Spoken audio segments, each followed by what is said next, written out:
Welcome to Jasmine's First Impression Sports Talk. And tonight I have a star studded panel. So let's get started. Welcome to Jasmine Pollock's First Impression Sports Talk, the fastest growing sports talk show in the country. And now, here's your host, Jasmine Pollock. Welcome back to Jasmine's First Impression Sports Talk. To start the night off, we're going to talk about the biggest thing that just happened this past week, which is OBJ going to the Rams. I was not expecting it. I don't think a lot of people were expecting it because that team was not on his radar. So I want to start with you, Eddie. What was your reaction to OBJ going to the Rams? What is your reaction?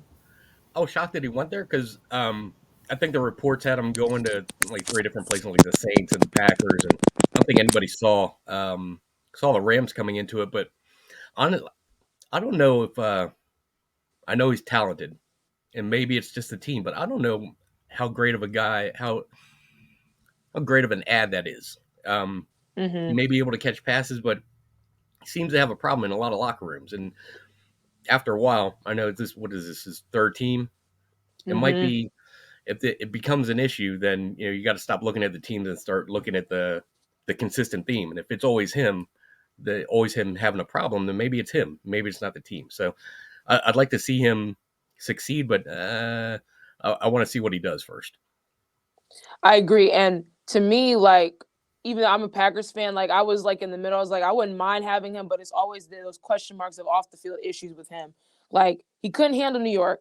He really couldn't handle Cleveland. Then you go to LA it's LA. I mean, that's one of the biggest cities in America. So you put him in there, that's going to be crazy. And I hope that he can be okay with not having the ball solely because you have Cup, you have Jefferson, you have those other guys around there that can catch the ball and run routes just as good as anybody. So I want to see how he adjusts to this team because now this team is a legitimate threat in the NFC. This is one of the contenders that we're assuming to be there, going to be there at the end. So I'm really interested in seeing. To me, I think that the reason why the Rams picked him up was because of their injury to I think Woods, if I'm not mistaken.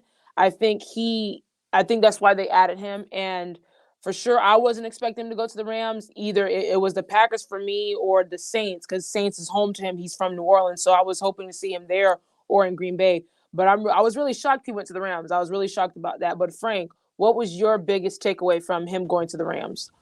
I was a little surprised. I'd heard somebody, and I'd heard about the Packers and the Saints, but I heard somebody, and I believe it was Keyshawn, mention the Arizona Cardinals, and I was like, wow, that would have been interesting if he went there because of the air raid system. He'd have been able to get production.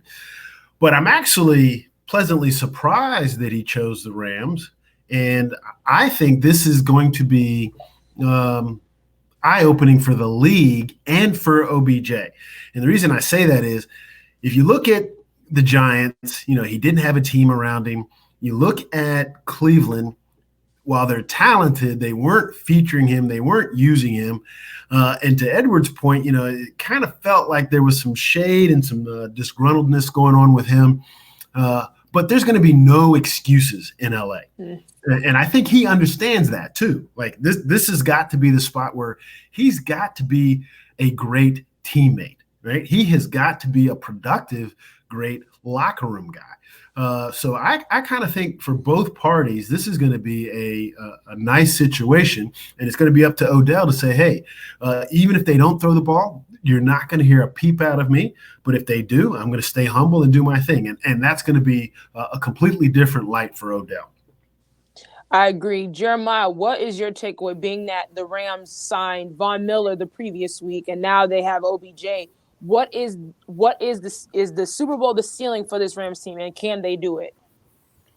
Well, when it comes to this Rams team right here, they're trying to go all in just like the Cardinals. They want to pick up as many pieces, trying to do like Thanos with all the stones. They want to mostly build their whole franchise just off of a lot of stars and just well-known, like high-depth athletes, just like when they're adding Odell right now. Now, to me, it caught me left field because I was thinking that the two teams I was going to go down to was even maybe the Packers and maybe the Saints. But at the same time, the Rams squeezing in there, I maybe think that maybe LeBron probably like swooped in and probably sent him a little text, was like, come to LA and everything else. But I worry about Odell because of the certain things of his ego. When you're going into LA, especially with the Rams, and you have all these other star athletes and everything else, it's all about you knowing that you're not going to get all the passes all the time and you being the only star on that team. Can you lower your ego enough for you to actually win and for you guys to get to a next level? Because you just got out of Cleveland just previously, just with your dad talking, you didn't really do good with you and Baker on the field all the time. The connection just wasn't there, maybe off the field, but just not on the field. And you saw how the Browns team did without you in the previous last season. And I think this is the year that he needs to redeem himself and just show people just why he's worthy of being in the class of just a good quarterback to being a great quarterback. Yeah, I agree. And for me, I think, with not to mention, the Rams just had Deshaun Jackson. And the reason why they let him go is because he publicly was saying, oh, I'm not getting the ball enough. And I felt like Deshaun was still playing at a good level enough, even especially when he played against the Bucs team. He had over 200 yards and a touchdown. He played very well. So, I mean, I was shocked they let him go in the first place.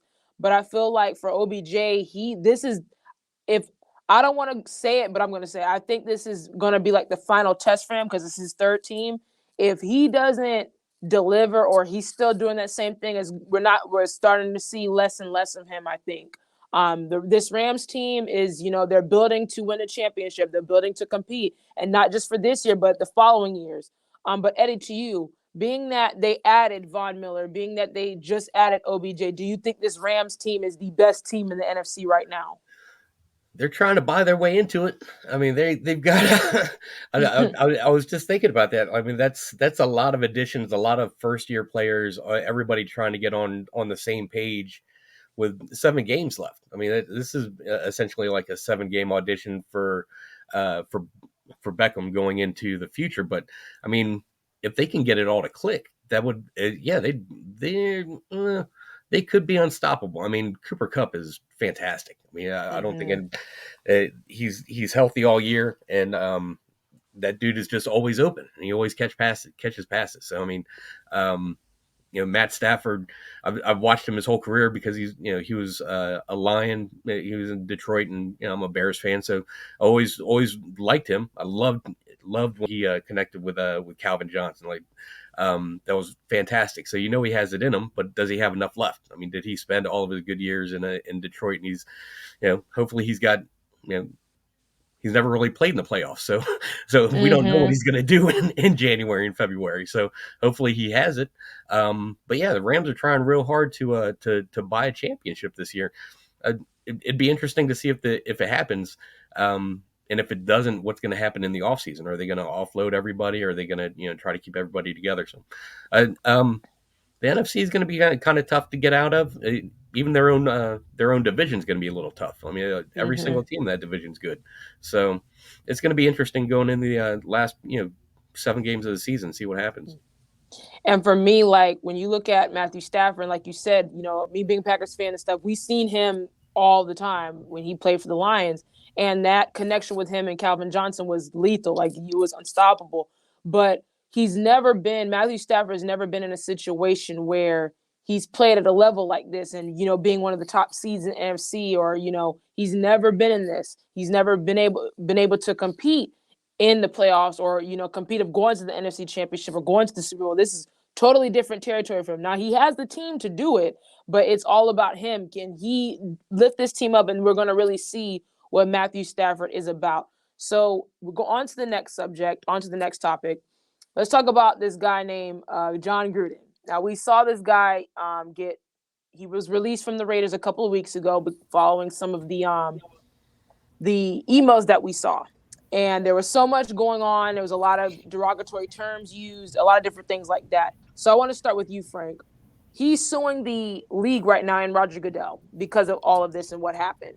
What is your reaction to that, and what do you think is going to happen? The NFL is going to pay him.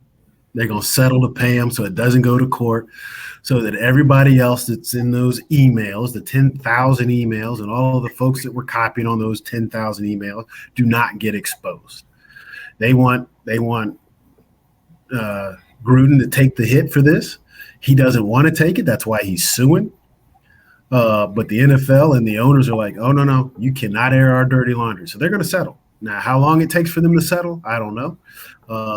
I personally would love for it all to be out in the open for everybody to see and have a very uncomfortable but crucial conversation around race and misogyny.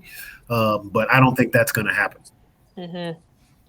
Yeah, and I was talking last week. I had an interview with Sasha Thompson.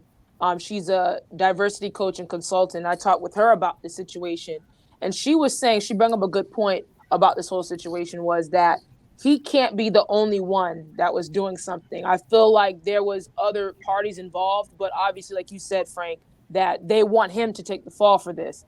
So I'm really interested in seeing what's going to happen, and just that will he get some like leverage over this, like, oh, I can get back into the league maybe to become a coach or get back into media or something like that.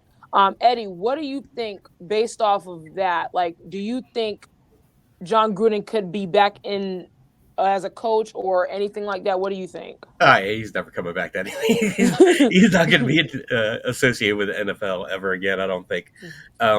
Like it's a crazy, because it wasn't just him just sending a racist, misogynistic rant.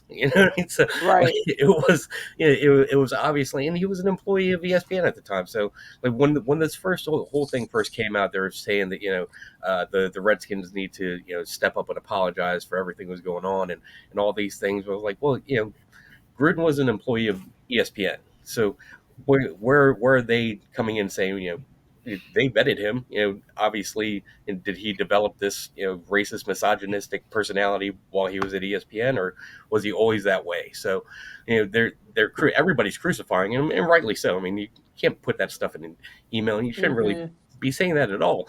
But it's like, you can't, if everybody has to apologize, you got to bring everybody in. But I believe they're probably just, like Frank said, NFL's going to pay him off. It's going to be a lawsuit that's settled out of court, and they're just going to try and brush it under the table, because it's 32 white owners. You don't think that some racist, misogynistic stuff is getting thrown around in those owners meetings and everywhere else?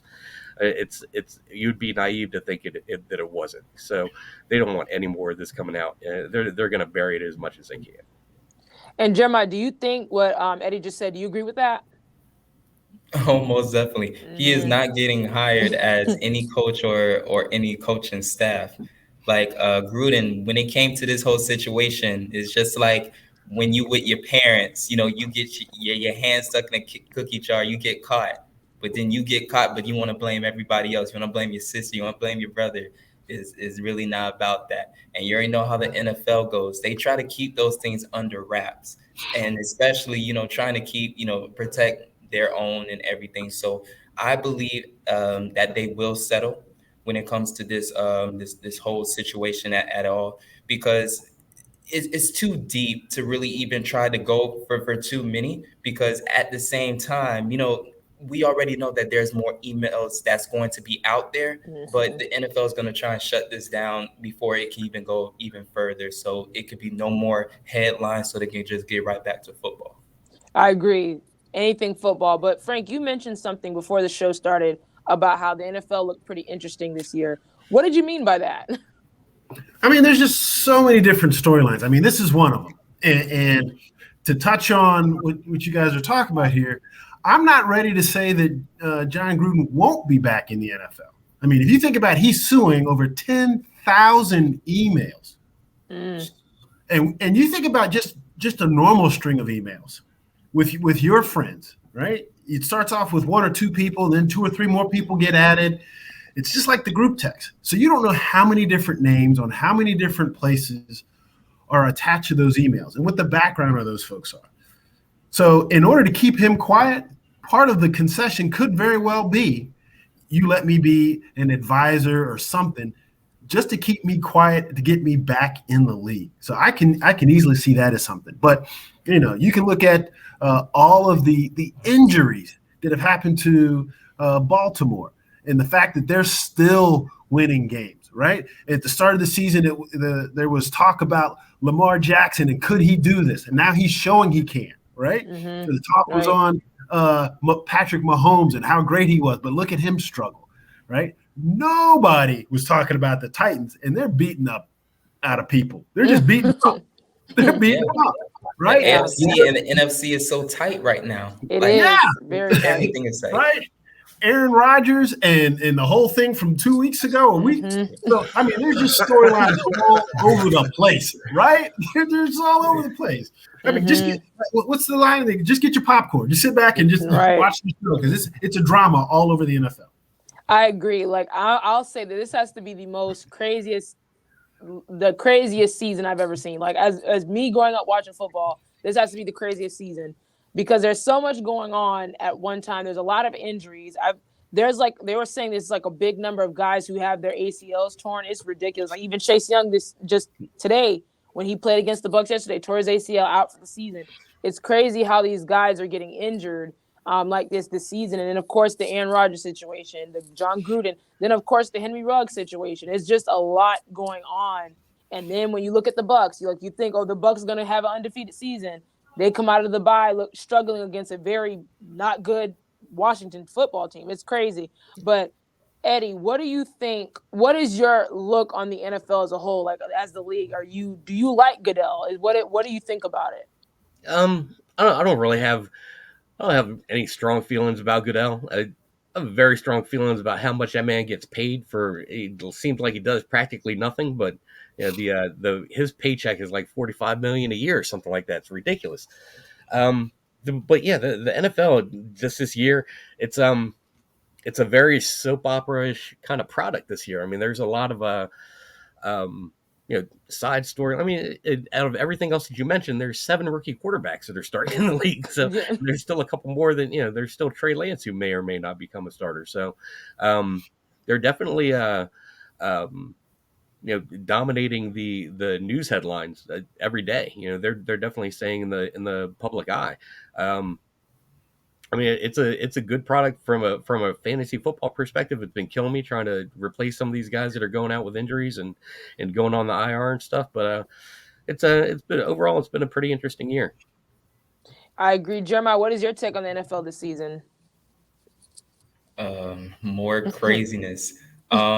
I can say the only 2 really dominant teams that's really, tearing it up and hasn't really took a back seat to like multiple losses, I would say mostly is the Packers and mainly the Cardinals.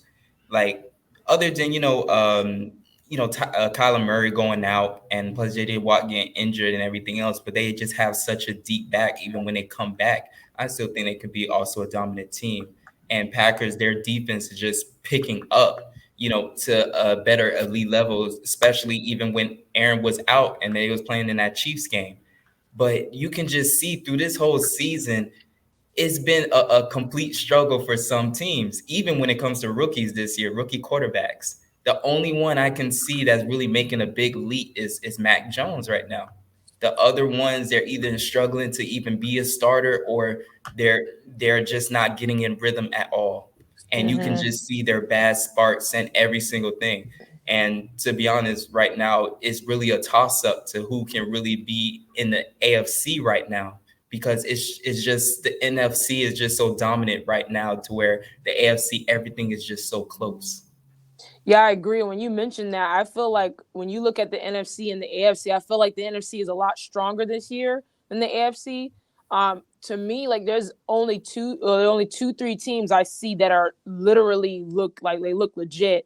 I thought the Bills were going to be good. They're starting to dip a little bit. Titans, I did not see the Titans come this strong. I knew they were going to be contenders, but they look like dominant. I think they're the number 1 seed currently right now. Like they're starting to pick it up. Like even without Derrick Henry, that's very scary.